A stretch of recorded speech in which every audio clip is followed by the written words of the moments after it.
So Pro Wrestling Lounge, once again we're back with the man of the hour, Mr. Red Hair Don't Care, Darin Corbin. I want to make sure that was clear. Oh yeah, because there's a little bit of confusion sometimes. You just never know.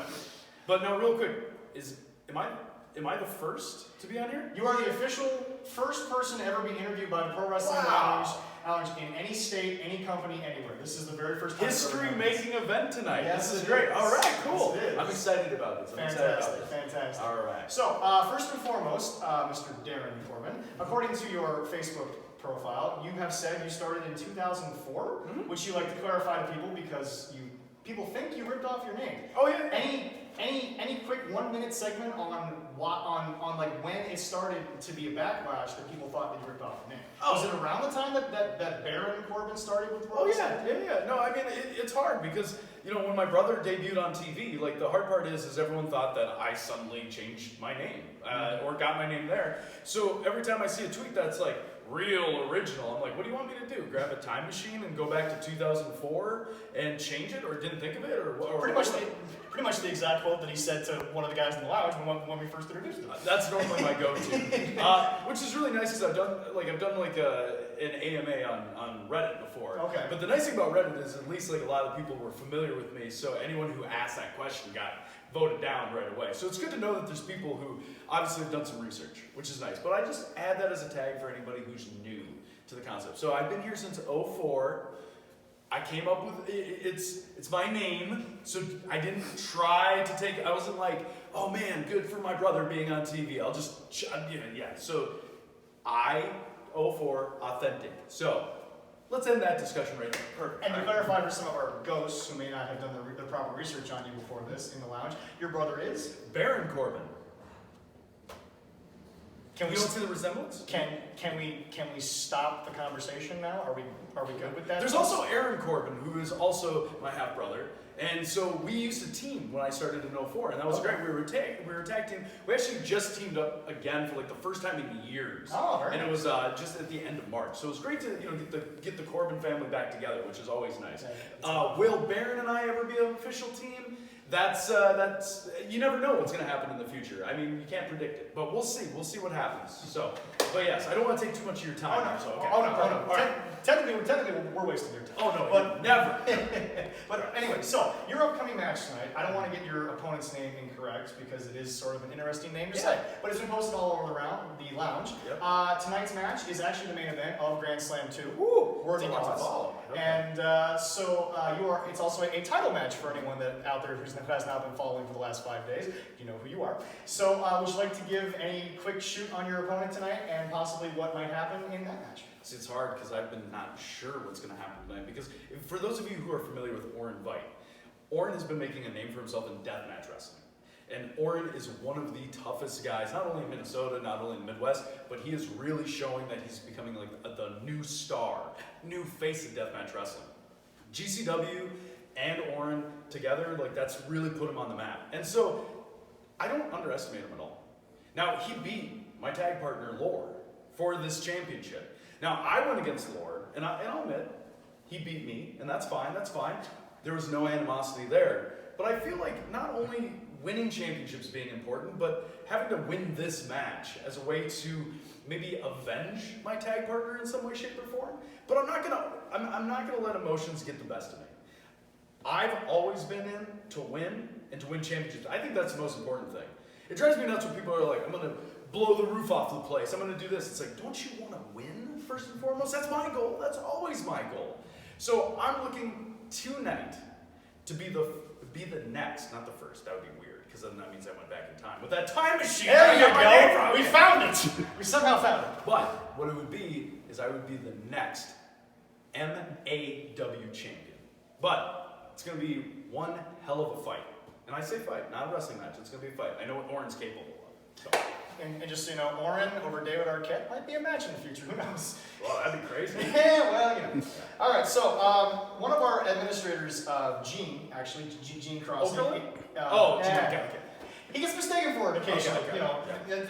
It's the bald head. Got it. Yeah, so obviously he had a question for you because he is a sort of a statesman of the game, loving the old days and loves the history of it. So the question for you is, what is your favorite match that you've been in, or perhaps the favorite match that maybe got you really excited about really pursuing a career in this? And for anyone that doesn't know, Darin's schedule for wrestling, he's got maybe 2 or 3 days free over the next 2 months. He posted his schedule, and it's insanity. So there's still stuff to be announced. Oh yes, of course. Which of course we will share to everybody over there. If people across the country are close to Minnesota or Des Moines, Iowa, which apparently continues to have amazing shows, well, go ahead and see the show. But so okay, so we'll just do it one more, 1, 2, 3. All right. So your favorite match that you've seen, any company that maybe really got you excited? It's always unique because I remember like one of the first matches that I ever saw that I just liked wrestling, but it wasn't necessarily the match itself, it was just the characters, because I remember watching an episode where Ultimate Warrior was on, Mr. Perfect, Big Boss Man, Ted DiBiase, and I just remember we had just moved, that was the deal, and like the only thing we had is a TV that picked up 4 channels because we were in the process of getting everything into our new place. And so it just happened to be that was on TV at that time. Okay. And so I remember being hooked on Macho Man like right away. And I wanted to see more, and like Ultimate Warrior I wanted to see more. So like that really brought me into watching wrestling. But the match that I was like, this is awesome. And it's funny because like a lot of people don't think of it. But it was Sting versus Rick Rude, the one from Clash of the Champions for the United States Championship. The one where Sting had to take the ambulance and like he got injured by Luger turned on, all that stuff. But that match was like, I remember being a kid and like jumping up and down on like the ottoman at my because I was so excited for Sting. I love Sting, which is also funny coming into heavy on wrestling, which is we'll get to that. But that was one of my favorite matches that I've ever watched, because I really enjoyed watching how that like made people feel that emotion that went into it. And then as far as for me, one of my favorite matches that I've ever had was actually in Minnesota against Tommy Dreamer. Ooh. And it was at the Jerry Lynn retirement show. But I feel that was one of the matches that people started to take notice of me. Because a lot of times, like in that show, there were so many names, so many friends of Jerry Lynn, so many names from yesteryear, a lot of ECW guys. It was like the first time I think in Minnesota people got to see me take on somebody of that stature. And like, we all know Dreamer. We all know how awesome Dreamer is. And that match is one where... Jerry Lynn as well. Well, Jerry Lynn is like... Jerry, you are an angel sent from heaven to make wrestling better. I always say that to everybody. Jerry is one of the best people ever in wrestling. But Dreamer did so much for me that night, as far as like making people take notice, because it was really funny. Like I almost was kind of snippy and spiteful afterwards, because people were like, your match with Tommy was so good. Like you did so well. Like it was really good. And I was like, come on, man, I've been around for 10 years. Of course I'm good. Like, take notice. And finally, people started taking notice of that more like locally, and then also that helped me branch out a little bit. But because of Tommy, I think it got a lot of attention on me, a lot of eyes on me. But also, Jerry has always been good to me. I've wrestled Jerry twice. I wrestled when I was really young, and Jerry gave me some of the best advice I've ever gotten. He told me longevity is key, because you don't know what's around the corner. And so Jerry was great, and I was only maybe 2.5 years in when I wrestled Jerry for the first time. And that was really cool, because Jerry, the first time I ever met him, I don't know if you guys are familiar with this, but back at the Mall of America, there used to be this kiosk on the 3rd floor that sold like RF videotapes and like old wrestling t-shirts. Actually, I am a little familiar with that. I saw it a couple of times. So every time I would go to the Mall of America, like I'd always stop at this kiosk because they had old ECW tapes. I was a big like deathmatch fan, so I watched like all the old Japanese death matches, all the fan cams, all this stuff. So like that was my introduction, and like we'd spend tons of money on all that stuff. And the first time I was over there is actually when ECW was in town, and I ran into Jerry Lynn there. And that was the first time meeting him. He was such an awesome dude. And then fast forward, just like a couple of years. 2.5. And I have a match with him, and I'm just like, wow, it's really crazy that like somebody like you watch and you really like, and now you're gonna be in the ring with him. Like, okay, now I'm gonna make it a little controversial to the internet, but I'm gonna ask the question because it's interesting that you bring that up. So 2.5 years, Jerry Lynn, that was your match. Yeah. Now it's interesting because when you talk about a wrestler who supposedly calls himself the best in the world, but is no longer around, Mr. CM Punk. He, in his DVD, once said that he thought he was pretty good starting out. He thought he was good, he thought he was having good matches, he was wrestling guys like Samoa Joe for like 60 minutes a night, every night. But then he said he got in the ring with Eddie Guerrero and realized he really wasn't that good. Was that an experience for you with Jerry Lynn 2.5 years in? Did you think you were like on a level with certain guys and then he kind of took you to school, or was it a little different? It was actually the opposite. I was so nervous to be in the ring with Jerry Lynn because I didn't think I was ready for it. I thought this was going to be, this was like one of the biggest opportunities I had at that time. And I was like, oh man, Jerry's done so much, but the way Jerry is and how good he is, I did say to him afterwards, I was like, someday I want to be just like you. I would love to be the guy that does the matches with the young guys and elevates them and helps them. Because he did a lot for me too. And so I remember specifically telling him that. And it was really funny because here's the flip on it. Him being the nice guy that he is, but also he goes, if you keep doing what you're doing, he's like, someday you will. And I always remembered that. And then if you fast forward about, I think it's actually roughly about 7 years later. From the first match? From the first match. Okay. I had another one with him when he was doing his retirement tour. It was like the December before he was done. That was quite the tour. He had a lot of dates on that tour. Oh my gosh, yeah. He was telling me, he was like, this is some of the busiest I've ever been, He's like, this is crazy, your retirement comes around and then that's when you're busy. That means you did something, folks. Yeah, and so I knew I was gonna have a match with him, coming back, and that was the time when I was like, I kind of want to prove a little bit that what he told me and what he saw in me was actually true. I could be that guy or that guy that would, if he's gonna go, because regardless of whether he lived in Minnesota for as long he's been in Tennessee. I wanted to be a guy who was a staple here. If Minnesota's my home, I always want to be one of the guys here.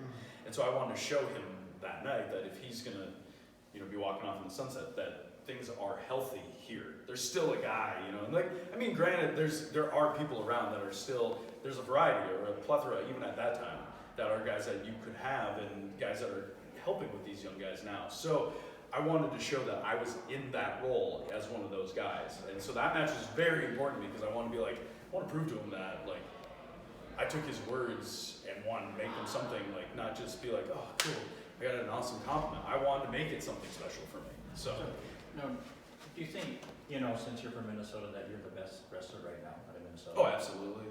Well, we got Eric Cannon. He's been done a long year. I think he's got you a little bit. For those of you who don't know, your history with Eric Cannon goes back when he trained me. Yeah. So Eric Cannon was my trainer, but it wasn't until I started branching away from him that I got as good as I was. And now, everywhere it seems we go, we are always locked. And here's one thing I want to let you know. Leroy, is it? Yeah. Sure. Everybody always says, whenever my name comes up, it always has to be Eric Cannon is close by. And it's always 1 and 2, and I can't shake it. And I don't want it to be that whenever you have to think of one, it's the other. It should always be trying to establish me, but I get it. He's even said it himself, other people have said it. He's the measuring stick. He's the barometer here in Minnesota. And everyone always wants to test themselves against Eric Cannon. And the stuff that Cannon has done and the stuff that he has accomplished in wrestling, I'm not going to downplay it. Obviously, look at all the stuff that he had. First Wrestling, WrestlePalooza, he's made this scene better, definitely it. I think I'm the top star there, but that's just me, Cannon. I think I'm the top star at WrestlePalooza, despite what some of the other people might say. But one thing, Wrestling Society X, you were on MTV for a bit. I never let people forget that. I remember him on that. It was so short-lived, but don't forget that Eric Cannon was on MTV. I used to tell waitresses that when we would travel together because I wanted to embarrass them first and foremost. But I always tell them, just to let them know. Some tells me that's something a lot of people don't want on their resume, but anyway. No. It was just, it's oh, my friend's on MTV. Whenever I led into it, I was my friend's on MTV, and they'd always be oh, he's on The Real World? And I was yeah, he was Puck. Yeah, that's the deal. Okay, yeah. So anyway, it's funny, but whatever. I digress, because now I just can't stand him a lot of the time. So with that going forward, you can think whatever you want about Eric Cannon being one of the top guys, but I think I've done enough to pad my resume to show that I'm the top guy in Minnesota. Yeah, a couple of heavy on wrestling titles there. I mean, the last one, Remember who I beat for the first one? Eric Cannon. Yeah. 2 out of 3 falls. Yes. Oh my gosh! And now we have to do this again, coming up at Which Fortune I think would be a great match. For the people that don't realize, would you like to, because you've wanted to take umbrage with heavy on wrestling many times before for this, possibly, but what exactly, for the people that don't know, what exactly happened at the first Fortune Mania and why this particular main event is so important? Well, first of all, there's a lot, and if we were to talk about everything of the animosity between myself and Heavyon, We can just go to that one night. I mean, yeah, unfortunately right now you wouldn't have enough battery life for me to air all my grievances on it. But here's the main thing. At the last Fortune Mania, the biggest show in heavy on wrestling, look at all these events. I was a former champion. I didn't even get pinned to lose my belt. Did I get a rematch? No. They plugged Ken Anderson in. It's Ken Anderson and Airwolf. I never got my match. I didn't even have a match announced for this event. They kept, and they're doing very much the similar thing. I'm in the championship match. We're supposed to be the main event, and they're not even talking about it, but we'll announce everybody who's coming to a vendor table near you. But they're not talking about the main event. Just like last year, they're not talking about me. Oh, goody. This is your match. This is what you get to do. The NWO shows up. There's so many views on this, but nothing on my videos. Did they forward it to my YouTube channel? Did it help my stuff? No. And here's the deal with Heavy on Wrestling. They try to make this sound like a big deal to me, and it's not. The only big deal to me is winning the championship and being in the main event. And they're not even talking about that. They didn't even show a video of me winning the championship. Instead, they showed a video of my merch table getting destroyed because it's funny. But you know what I would think? If I was a company, I'd want to put the main emphasis on those championships, on big matches. But I mean, that's just me. And I don't run a company because I'd rather wrestle than run a company. I don't need friends. I don't need to start my own promotion. But whatever you say. I mean, Fascinating I segment. Fascinating segment. I did see they did post a video of that match with your friends coming there to help you so you can. For those of you, was there. For those of you who I mean, don't know, you know. Leroy here is stupidly enough insulting the other gentleman that you run with, Settle for Nothing. I'm not trying to inside. They were out there distracting. because Dorado was out there. Yeah, because you guys came out there first. Whoa, are we gonna just, how many facts is he gonna just switch around here? It's not. It's on video. It's there. They were out there. Oh yeah, the video that's so nicely spliced together. Maybe let's watch it in full. Let's see what happens. Let's see what goes on. We could. No, we can't. You know why we can't? Because Heavy on Wrestling? Won't show it! Won't show it? You want a video that's gonna get a ton of views? Put up that championship match. Watch me win it back. It almost took 1 year to the day from the time that I lost it to get it back. But yet, see, this is where media comes involved. We all talk about this. I'm not going to get into politics and stuff like this because everyone's like, the media this and fake news that and blah, blah, blah. But Heavy on Wrestling wants you to just believe whatever they want you to believe. You have to take the blinders off. I'm not going to take your glasses off. Yeah. I'm sure they're expensive. But you take the glasses off, and here's what you do. You look at it straight, and you go, you know what? Maybe he's right. Maybe he is right. Maybe he thought that the interference, he knew what was going to happen. And you talk about my friends coming out to uneven playing field, but I mean, like, what it is really all that was going on is I was just making sure that the odds were even because Heavy on Wrestling's been stacking them against me forever. How about the time when I lost the championship without getting pinned that had 3 other competitors in it, and I mean, they just kept adding. If I would have won that match, it would have been a 5-way the next time. When I would have won that match, if somebody would have pinned me, sure, maybe I would have lost. But if I would have won, then it'd be 6. And who knows how many. Then it would be a battle royal. And then I would have to do a battle royal. Maybe a tournament, so I have to defend it 3 times. Listen, Settle for Nothing began because everything was against us.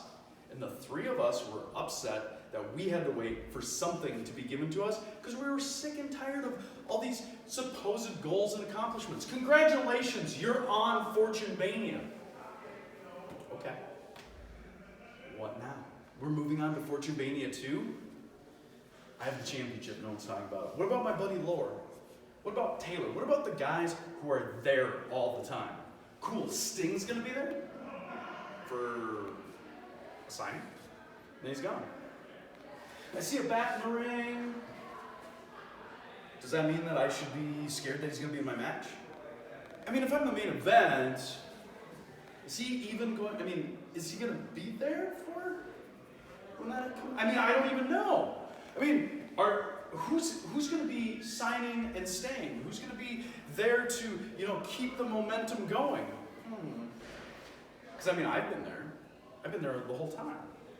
But yet, right when a big show rolls around, we bring in a bunch of people who aren't going to either A, wrestle, or B, be there the next time.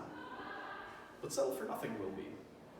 And we're tired. We are so tired of hearing all this crap. All this insane, ridiculous stuff about how these are big moments. We know what big moments are because we know what's important to us, and that's winning, and that's being the champion. And if Heavy On can't see that, that's not my fault. That's not my fault. Riled up, Leroy. Just stating facts, huh? Well, obviously we have a few more things to get Sure. to, but we'll just kind of skip through. So you have a YouTube show that Yes. Multiple episodes have been shown in Yes. Pro Wrestling Lounge, and you yourself have told me that you've seen a couple of extra views go to that because of Absolutely. the same. So Snapped Chat, which we have shown, I believe, episodes 67 through 70. Yep.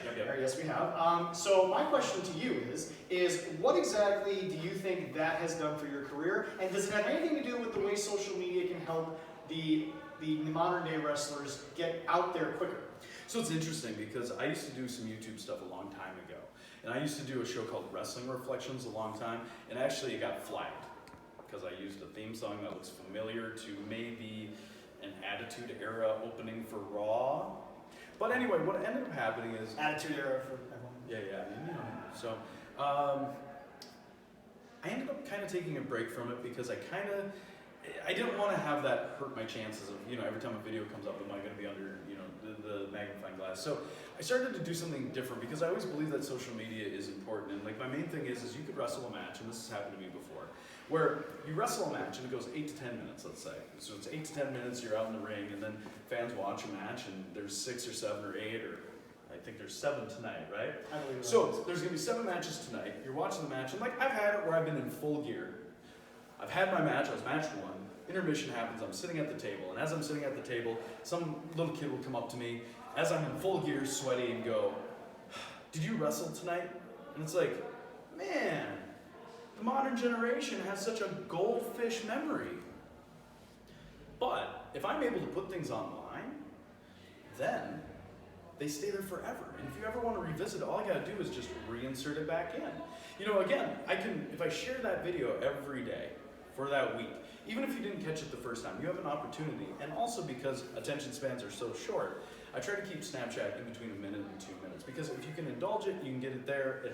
We talk about everything that's going on. My consultant's been very good at trying to help me along the way, trying to do that. And again, there's so much stuff that goes on in wrestling that a lot of times, whether it's like a satire, or whether it's actually what's going on, wrestling is so crazy just in general. And there's a lot of little nuances. You might not know this, and I'm not trying to make it seem like it's an elaborate puzzle. There are a lot of nuances when you watch certain episodes that actually will play into the future of stuff that is coming. It's just foreshadow. It's just a little bit of planting the seeds, if you will.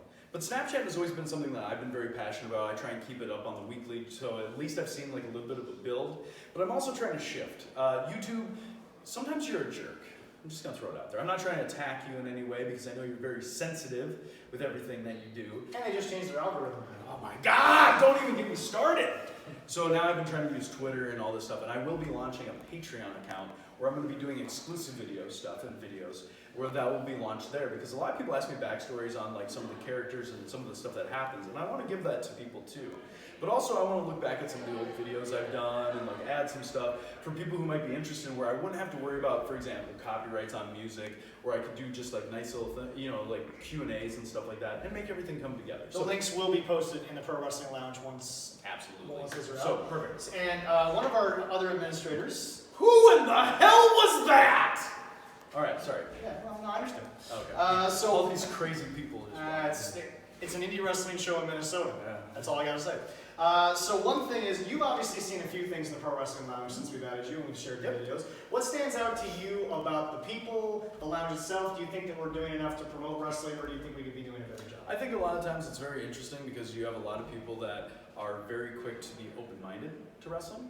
I notice a lot of times when Snapchat gets posted, I see you guys tag a lot, which I do appreciate. So I'll see people tag and I'll see a lot of individual opinions, which I think is really nice. A lot of times most groups are just negative and complain about stuff that they seem to watch all the time. And it's like, why are you still watching if you're just going to complain? But I think a lot of things that I see is, especially when I see a certain topic of conversation, a lot of people focus on the positives, which I think is a good thing. Because why waste your time on the negatives? So like again, whenever a question comes up, hey, have you been... It always seems like it's very positive feedback. And like people who want to be negative, there's groups that they can go talk in, because like, don't waste your time. If you're going to talk about something, like elevate the stuff that's good. Let people know the stuff that's good. I feel that's what the lounge does. It takes stuff that people should know and positive spins on it, so that maybe other people would see it, which is crazy that that's how it should work. It should be people word of mouth telling people about good stuff that they should watch. Interesting concept, right? All right, well, we got a couple more things. Okay. Just a quick couple things. All right. I want to get to something quickly because Leroy, I tried to get him to drop this. I did. Hold on. Before we do, we do have a gift for you. Hold on. Like a gift or? We have an actual physical gift. Oh, for I you. think maybe a gift. Yes. You, sir, Okay. like as we've stated, are Yeah. the very first person to ever do this. Hell yeah. So we decided that Jason, who's behind the camera, Jason's here. Hey! He wanted to give you an official license. Oh, hey! And we have his saying. Thank you, Jason. I love it. This is great. So obviously, in the spirit of everything, it is red. And Yes. now I'm going to hold this Okay. very nicely because Leroy, I tried to get him to drop it. It was a 2.5-hour show. Or drive, I should say. It was a show with you, but I tried to get him to drop this, but he has a few questions from No Love Lost, and he'd like to remind you of a couple of things if you don't remember No Love Lost. Well, So Leroy, if you would. all right, one, you complained for a year, kind of, well, like that one time we saw Crybaby at No Love Lost. I know, I think it's kind of was true a little bit from what I was hearing, but you said you never gave her a chance. Are you going to give Errol a chance to actually, like, the way it kind of was ended? I mean, does he deserve another chance if you do beat Eric Cannon? What do you mean if? Well, hey, Is this for real? Is this for real? 2.5-hour drive. Couldn't get him to drop it. Okay, so first of all, if I beat Eric Cannon, you mean when I beat Eric Cannon. And if Airwolf wants a championship match, absolutely. The thing about Airwolf, which is ridiculous, and I'm going to use heavy on wrestling's own words, because when I asked for a rematch, the exact thing I was told was, there is no official or any rule that states that you do or are entitled to a rematch. So I guess what I'm asking, Leroy, is it okay when that applies to me? Or is it not okay when it applies to Airwolf? Because that sounds super hypocritical. Because in my opinion, and I'm just wanting to make sure, I at least fought back for my championship. I won a #1 contenders match. And then I beat Airwolf. And if I recall me not getting a rematch just handed to me, if Airwolf really wanted it, shouldn't he have to win a #1 contenders match? possibly, but What do I you mean think possibly? I think he deserves a shot. Why? He was good. I mean, Oh, he gotta get- he's good. Oh, he's good. I'm good. So just because you think somebody's good, they deserve a shot? I think he's put in his time. They're in a He's a rookie. Yeah. How do you remember? I've been wrestling for Heavy On for 10 years. 12 years. I've been wrestling for them so long, I almost forgot an increment of time that's longer than Airwolf has been wrestling. Just because you think people are good doesn't mean that they get their shot. People have to earn their shot. I did. But you were good enough. They should have gave you a shot, but they didn't. They did. So. And a great promotion would. But that's, I guess, what separates the good from the great. Because there are people who are good, and what was that bet at work? So, anyway, there are people that are good, and there are people that are great. But that's how we go. So I hope that, did that answer the question? I believe to many people, yes, it did. Okay. Leroy, Did you get the answer, Leroy? I think so. Okay, good. Thank you so much. So, once again, Darin, I would personally like to thank you for your time. Thank you. I understand you're a very busy person, Leroy. Thank you so much. There you go. All right. All right. And thank you so much, Pro Wrestling Lounge. We'll talk to you later. Thank you for having me.